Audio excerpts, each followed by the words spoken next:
नमस्कार दोस्तों, हरे कृष्णा, राधे राधे। आज दिखाएंगे पहले दिन हमें किस प्रकार से पूजन के लिए स्थापना करनी है। तो सबसे पहले देखिए कलश की स्थापना होती है। कलश स्थापना के लिए आप रंगीन चावल का यूज़ करें और अगर नहीं कर सकते तो सफ़ेद चावल में थोड़ी सी 1 चिमटी आप लगा लीजिए हल्दी, और फिर हल्दी से आप इस तरह से अष्टदल कमल बना सकते हैं। अष्टदल कमल बहुत सुंदर सुंदर डिज़ाइन से भी बनते हैं। अगर आपको बनाना आता है तो आप सुंदर डिज़ाइन से बना लीजिए, नहीं तो देखिए मैंने यहाँ पे एकदम सिंपल तरीके से दिखाया आपको, तो आप इस तरह से अष्टदल कमल जो है ना बना सकते हैं। इसके बाद चलिए हम तैयार कर लेते हैं हमारे कलश को। कलश में आप तांबे का कलश ले सकते हैं, पीतल का ले सकते हैं, और आप जो घट स्थापना होता है ना वहाँ पे मिट्टी की कलश की स्थापना की जाती है। ठीक है, मिट्टी का जब घट होता है उसको घट स्थापना कहते हैं। और इस तरह का कलश या चांदी का कलश का भी आप स्थापना कर सकते हैं। कलश को पहले हम मतलब तैयार कर लेते हैं और फिर इसमें हम जल वगैरह डाल के तैयार करेंगे। तो देखिए यहाँ पे मैंने स्वास्तिक बना लिया। आप चाहे तो नारायण बना सकते हैं, आप चाहे तो ओंकार लिख सकते हैं। स्वास्तिक यहाँ पे मैंने बना लिया। कंठ में हमें लगानी है कलावा। ठीक है, कंठ खाली नहीं छोड़ा जाता है। सबसे पहले थोड़ा सा गंगा जल हम डाल लेंगे। इसके बाद इसको नॉर्मल जो पीने वाले पानी होता है ना, वो पानी से पूरा कंठ तक आपको भरना है। कंठ तक भरनी है, ध्यान रखना खाली नहीं छोड़नी है। देखिए साफ साफ दिख रहा है, इतना ही भरना है हमें। ठीक है, इसके बाद देखिए कलश में हमें पूजन करनी है, क्योंकि सभी देव देवताओं का जो हम बुलाते हैं ना आगमन, इसी कलश में होता है। तो इसमें देखिए एक हल्दी के गांठ, सुपारी, 1 रुपये का कॉइन, इलायची, 1 लौंग, हल्दी, कुमकुम इत्यादि हमने ले लिया है। तो थोड़ी सी पहले हम हल्दी लगाएंगे, फिर थोड़ा सा कुमकुम देंगे, और इसके बाद जो अक्षत है थोड़ी सी अक्षत हम डाल देंगे। आप चाहे तो फूल दुर्वा घास भी डाल सकते हैं, लेकिन फूल थोड़ा सड़ जाता है करके मैं नहीं डालती हूँ। इसके बाद हल्दी और सुपारी, साथ में लौंग, इलायची, इत्र वगैरह, 1 रुपये का कॉइन, दुर्वा घास और 1 सोने का अगर कोई सामान अगर आपके पास है तो 1 सोने का चीज़ें आप कुछ डाल दीजिए। लक्ष्मी प्राप्ति के लिए बहुत अच्छा उपाय है। देखिए कल नवरात्रि है, तो आप इन सभी चीज़ों को ध्यान से देख लीजिए, बहुत अच्छा रहेगा। बहुत ज़्यादा मेहनत वाली बात नहीं है, बस थोड़ी थोड़ी ध्यान रखना है। और इसमें देखिए अशोक का, आम का या पान के पत्ते से आप कलश स्थापना कर सकते हैं। आम का पत्ता सबसे अच्छा रहता है, क्योंकि बहुत दिन तक ये हरा रहता है, और अशोक के पत्ते थोड़े नरम होते हैं तो जल्दी ये सूख जाने के चांसेस होता है। ठीक है, इसके बाद देखिए चावल से भरा एक पूर्ण पात्र हमें इसके ऊपर रखनी है, और ये जो कलश स्थापना होती है 9 दिनों तक हिलाया नहीं जाता है। तो इस बात का ध्यान रखिए कि चौकी आप जहाँ पर भी रखेंगे वो 9 दिनों तक ना हिले, इस बात का विशेष ध्यान रखना है।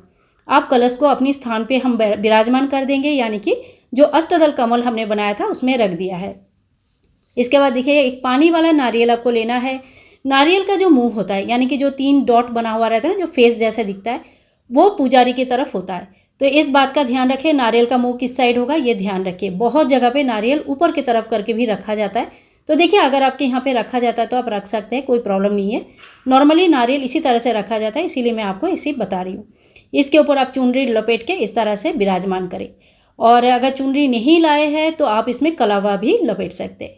आप देखिए एक आसन हम लगा लेंगे। माता का पूजा है, थोड़ा अच्छे से सजा लीजिए। मैं बिल्कुल सिंपल तरीके से आपको दिखा रही हूँ, क्योंकि ये जो दरबार सजाया जाता है बहुत सुंदर लगता है।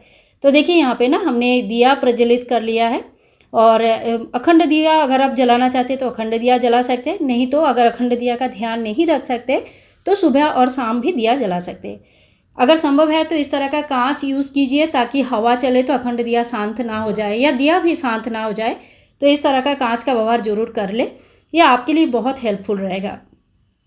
इसके बाद हम स्थापना करेंगे माता रानी की और भगवान गणेश जी की। तो देखिए माता रानी के लिए चावल का आसन लगाया, भगवान गणेश जी के लिए चावल का आसन लगाया। सभी चावलों में सबसे पहले 1 चिमटी हल्दी आप जरूर लगा लीजिए, ये बहुत शुभ होता है। माता रानी की फ़ोटो है, मूर्ति है, विग्रह है, नया लाए है, पुराने आपके घर में जो पूजन होती है, जो भी मूर्ति का आपको पूजन करना है उनको यहाँ स्थापना करें। फिर गणेश जी की स्थापना हम करेंगे। गणेश जी की पूजन के बिना तो कोई पूजा होता ही नहीं है। अब देखिए आप चाहे तो कलश में भी नवग्रह का पूजन कर सकते हैं, और अलग से नवग्रह के लिए इस तरह से नवग्रह बना भी सकते हैं। ठीक है, तो नवग्रह मैंने इस तरह से बनाया। देखिए यहाँ पे 9 चावल का ढेरी लगाया जाता है।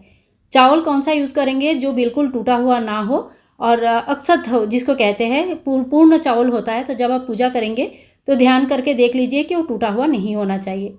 चावल के ढेरी को अच्छी तरह से हम संभाल लेंगे, ताकि एक दूसरे के ऊपर ऐसे ना आए, और अच्छी तरह से इनको सजा लीजिए। इसके बाद देखिए 9 सुपारी हमें चाहिए, और 9 सुपारी एक एक करके चावल के ढेरी के ऊपर हम रख देंगे। और इसी तरह से हम नवग्रह का स्थापना करते हैं। नवग्रह का यंत्र भी आता है, आप चाहे तो उस यंत्र को ले आ सकते हैं, स्थापना कर सकते हैं, नवग्रह का यंत्र का भी पूजन कर सकते हैं। तो इसी तरह से देखिए नवग्रह का पूजन किया जाता है। इसके बाद थोड़ा सा हम चावल का आसन लगाएंगे और जौ अगर आप बोते हैं तो जौ यहाँ पे रख देंगे। तो देखिए बहुत ही सरल विधि से इसी तरह से पहले दिन का सभी चीज़ों का स्थापना की जाती है। माता का साथ में माता का दरबार इसी तरह से लगाया जाता है। इसके बाद शुरू होता है पूजन विधि। तो आज जो वीडियो आप लोगों के साथ शेयर किया है कि स्थापना आप सुबह सुबह कैसे कर लेंगे उसके लिए, और अगर आप लोगों को वीडियो थोड़ी सी भी पसंद आई है तो please like share and comment, channel को सब्सक्राइब करके रखना बिल्कुल भी ना भूलें। इसके आगे की पूजा देखने के लिए वीडियो के साथ जुड़े रहे, और आगे आगे भी बहुत सरल विधि से अच्छे से पूजन करके भी दिखाऊंगी, बताऊंगी, और आप लोगों को वीडियो बहुत पसंद आने वाली है। मिलते हैं नेक्स्ट वीडियो में, तब तक के लिए जय माता दी, हैप्पी नवरात्रि, राधे राधे।